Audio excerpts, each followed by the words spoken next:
తప్పనిసరిగా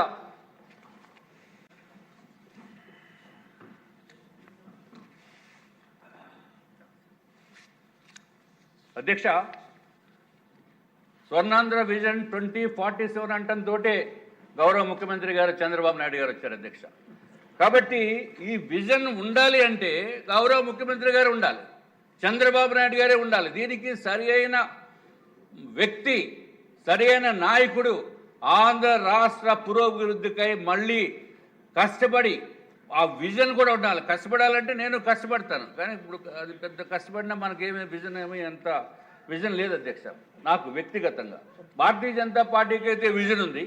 భారతీయ జనతా పార్టీ నరేంద్ర మోడీ గారు విజన్ తోటే మళ్ళీ వికసిత్ భారత్ 2047 అంటే 2047 అని దేశంలో ఏ విధంగా భారతదేశ ప్రజలందరికీ కూడా సుఖ సంతోషాలతోటి ఉండాలి, భారతదేశ గౌరవం కూడా ఎక్కడికో తీసుకుని వెళ్ళాలి అనే భావనతోటి ఇదివరకు కాంగ్రెస్ పరిపాలనలో భారతదేశ గౌరవం అంతా కూడా పోయింది అధ్యక్ష.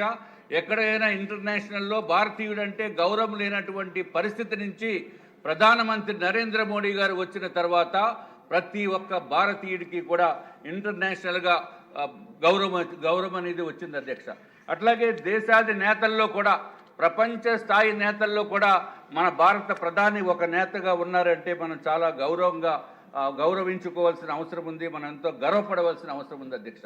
అట్లాగే అధ్యక్ష, భారతదేశంలోనే ఎంతోమంది చీఫ్ మినిస్టర్స్ ఎంతోమంది ఉన్నారు. అటువంటి చీఫ్ మినిస్టర్స్ ఎన్డీఏ ప్రభుత్వ కూటమిలో ఉన్నప్పటికీ కూడా ఒక ప్రత్యేకమైన వ్యక్తి గౌరవ చంద్రబాబు నాయుడు గారు అధ్యక్ష.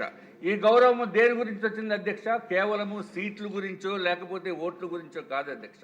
ఇది విజన్ ఉన్న వ్యక్తిని చూసి గౌరవం వస్తుంది. అట్లాగే దేశంలోనే ప్రపంచంలోనే చంద్రబాబు నాయుడు గారికి ఒక గౌరవం ఉంది, ఒక భక్తిభావం ఉంది అని అంటే.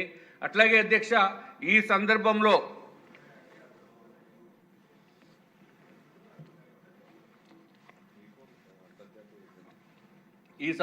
అధ్యక్ష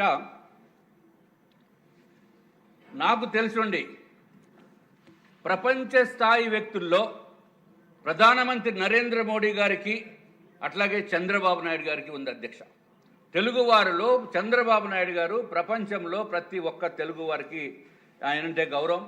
అందుకే దుర్మార్గపు జగన్మోహన్ రెడ్డి గారు ఇదివరకు చంద్రబాబు నాయుడు గారిని అన్యాయంగా అక్రమంగా ఇబ్బందులు పెట్టినప్పుడు అధ్యక్ష కేవలము ధర్నాలు లేకపోతే నిరసన జ్వాలలు ఇక్కడే కాదు అధ్యక్ష, భారతదేశంలోనే కాదు ఇతర దేశాల్లో 146 దేశాల్లో ఆయనకి మంచి జరగాలి అని చెప్పి